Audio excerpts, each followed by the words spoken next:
Buenos días, estimados docentes. Nosotros somos el Grupo Educativo Jucapa, grupo formador de líderes en la enseñanza educativa. El día de hoy vamos a trabajar las teorías del aprendizaje. Entonces, como podemos ver en pantalla, nuestro grupo Jucapa se concentra en la enseñanza educativa. Para el día de hoy vamos, estimados docentes, a conocer los objetivos de nuestra jornada. Entonces, en este caso, vamos a comprender a fondo teorías del aprendizaje, algunas, y analizar algunas situaciones. Ese va a ser nuestro objetivo, organizar unas situaciones en nuestro contexto escolar, que es muy significativo para ustedes. Estos son los objetivos. Luego vamos con el grupo de formadores, especialistas y docentes.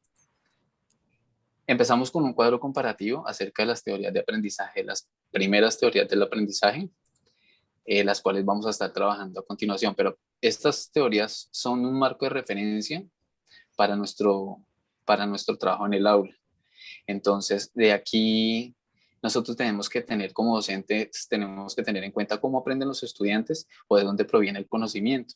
Y esto históricamente se debe al empirismo y el racionalismo, que el empirismo ve la experiencia como una fuente principal del conocimiento, mientras que el racionalismo se deriva de la razón sin ayuda de los sentidos.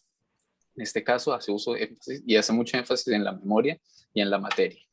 Entonces, a continuación vamos a abordar algunos aspectos fundamentales que nuestras compañeras van a explicar. Muy buenos días, les habla Carolina Torres. En este momento voy a dar a conocer los autores representativos de las diferentes teorías. Como pueden observar en la tabla, existen unos autores que dieron relevancia a lo largo de la historia y que dieron grandes contribuciones para poder entender y comprender hoy en día la teoría conductista, la teoría constructivista y la teoría cognitivista. Aunque muchos de ellos dieron sus aportes, los principales se mencionarán a continuación. En la concepción del aprendizaje vamos a analizar el conductivismo. En este caso es el estudio experimental en donde Watson da a conocer que el aprendizaje es a través del análisis experimental, objetivo y natural de la conducta. En este caso, el estudiante o el aprendiz concibe el conocimiento a través del estímulo y respuesta. El comportamiento guiado por estas características y la historia prueba del aprendizaje, en este caso, desarrolla la conquista de las nuevas conductas y el conocimiento, lo que va a permitir que la experiencia adquirida nos ayude a desarrollar más conocimiento. En el constructivismo encontramos como autor que destaca a Vygotsky, en donde este postula que es necesario entregar herramientas necesarias al estudiante que más adelante le van a permitir responder a problemáticas o situaciones en medio de su entorno social. En este caso, el estudiante y las herramientas adquiridas le va a permitir hacer una reconstrucción interna del mismo.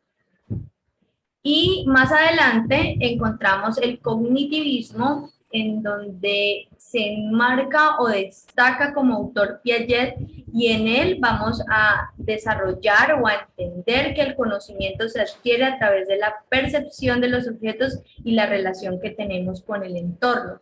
En este caso, Piaget nos permite comprender que el alumno pasa por diferentes etapas de asimilación, adaptación y acomodación, llegando a un estado de equilibrio, anteponiendo el desequilibrio.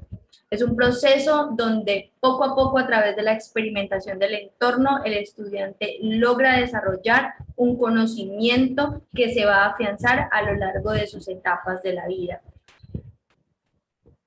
A continuación, comprenderemos que el proceso de aprendizaje se desarrolla, en este caso, a través del estímulo y respuesta y la asociación entre ambos. Es muy importante entender que la asociación del estímulo y la respuesta le va a permitir al estudiante desarrollar un refuerzo que se mantiene a lo largo de las etapas de su vida. En el constructivismo vamos a encontrar que la mayoría de los referentes o herramientas cognitivas se establecen a través de la producción y a través de la producción y la comprensión de una única realidad.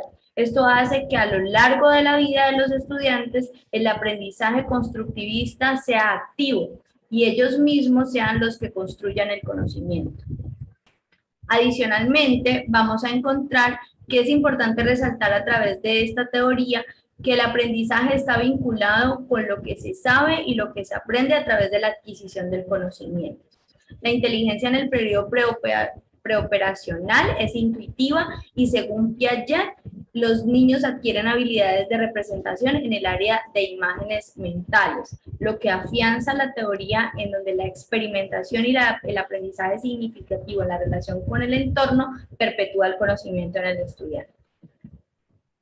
A continuación, mi compañera va a dar a conocer el rol del profesor, el rol del estudiante y a profundizar el conocimiento.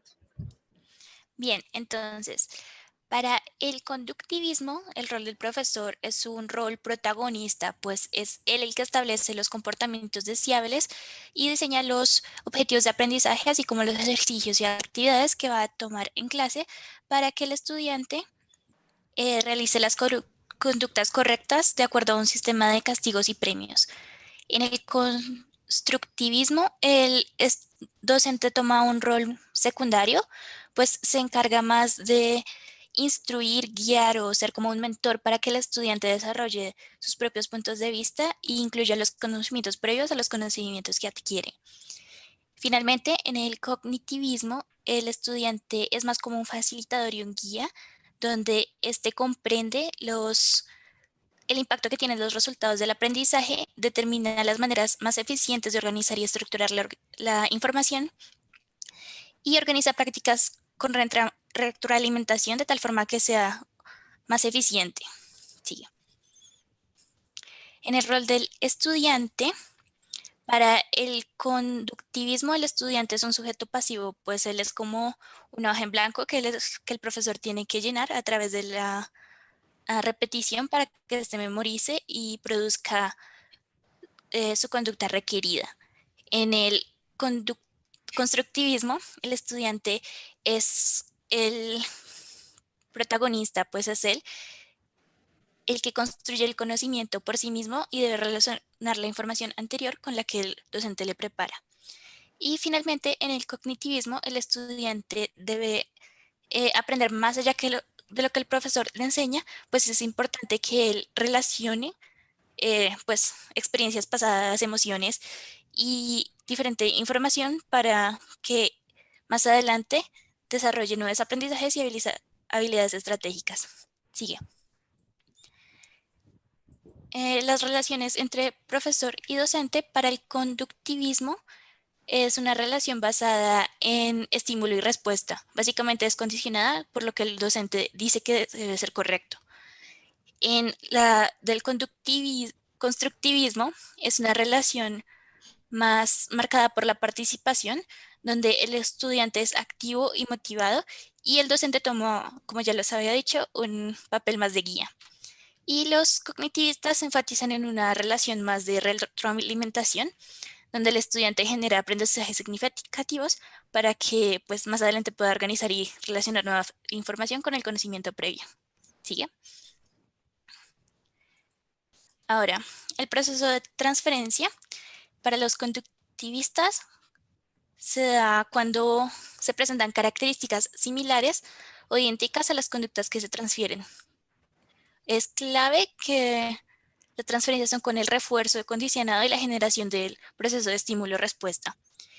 En el constructivismo, la transferencia ocurre cuando el estudiante se envuelve en tareas auténticas que generan diferentes contextos significativos.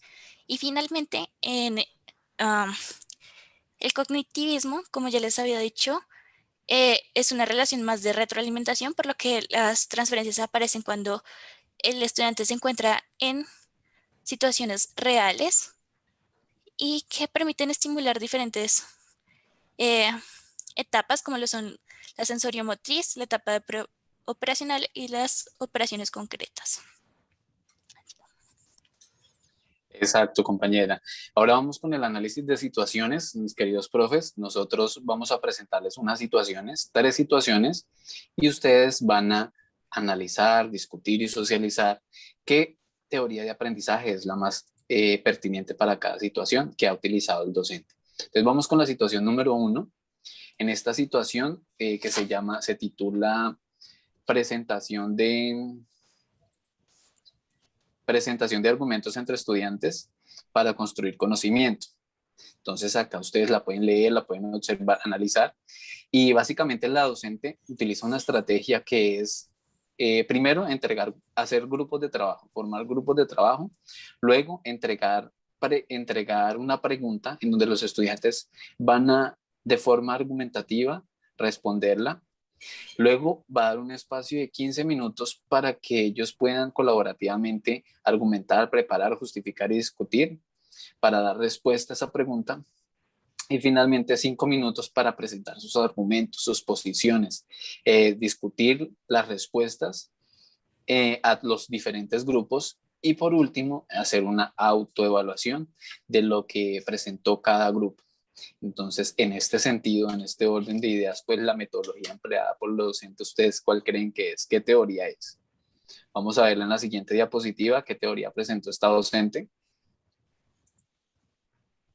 Exacto, teoría constructivista, en donde cómo se vio el aprendizaje con la construcción de la interacción con otras personas y se genera el conocimiento a través de la interacción con el otro. Es muy importante para el constructivismo construir cómo el individuo crea significados a partir de sus propias experiencias. Entonces esto es lo que nos importa. ¿Cómo se da ese proceso? Acá hay puntos claves para el trabajo cooperativo. Es importante el trabajo cooperativo para la sustentación de sus puntos de vista y importante cómo se recibe, se organiza y se almacena la información.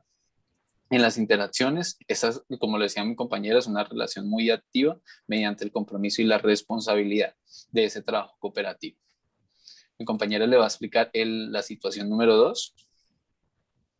Bueno, en la situación número 2, como ustedes pueden observar, queridos docentes, es el final del día escolar y hay profesores que dialogan sobre el comportamiento de los estudiantes.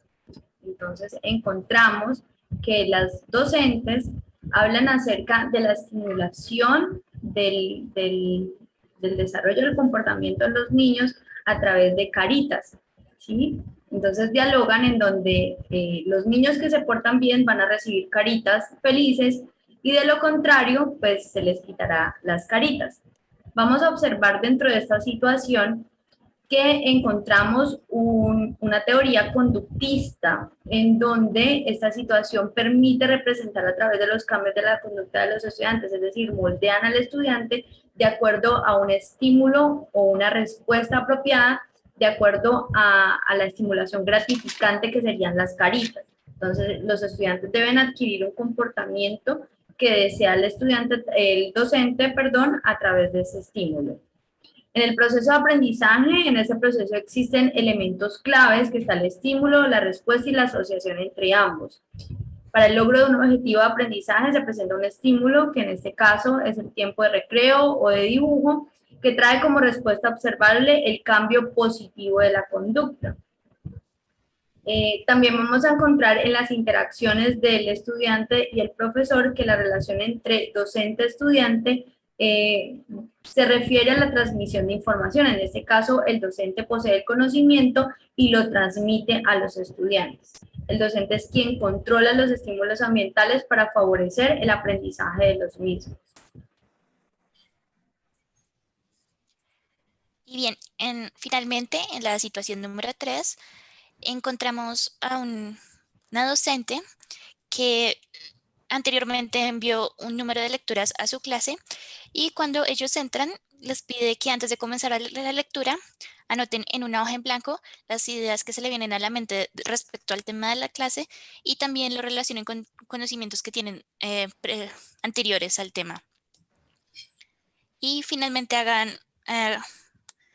cuadros conceptuales y comparativos que le permitan organizar dichas ideas y contribuyan a identificar las relaciones lógicas y conceptuales que se establecen en este tema central de la clase. Entonces, en esta situación podemos identificar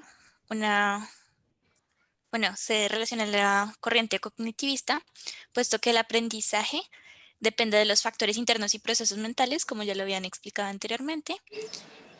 Y el proceso de aprendizaje está basado en cómo se recibe la información, cómo la organizan, la almacenan y la localizan. Y finalmente, como pues ya les habíamos dicho antes, la relación básica en esta corriente es de retroalimentación, pues el docente actúa como guía y apoya que el estudiante relacione conexiones mentales con lo que interpretan en clase. Exacto. Bueno, finalmente muchísimas gracias a los docentes presentes en esta capacitación. Esperamos que puedan utilizar estas estrategias, adaptarlas en sus contextos educativos y esperar en los estudiantes, en sus relaciones, en sus interacciones, buenos resultados para el fortalecimiento y mejoramiento de las prácticas pedagógicas y enseñanza de los educandos. Nos vemos en otra ocasión. Este es donde nos pueden contactar. Y muchísimas gracias por su participación, apoyo a esta actividad. Bueno, queremos agradecer a todos los docentes participantes en esta capacitación, quienes participaron de las mismas o los oradores en las mismas, Juan Ramón, mi compañero, que fue el director general, la gerente general, Carolina Torres, aunque nos hayamos equivocado en la digitación del nombre, y también la coordinadora operativa, Paula Andrea Mancilla. Esperamos ser de gran ayuda en una próxima etapa de capacitación. Hasta luego.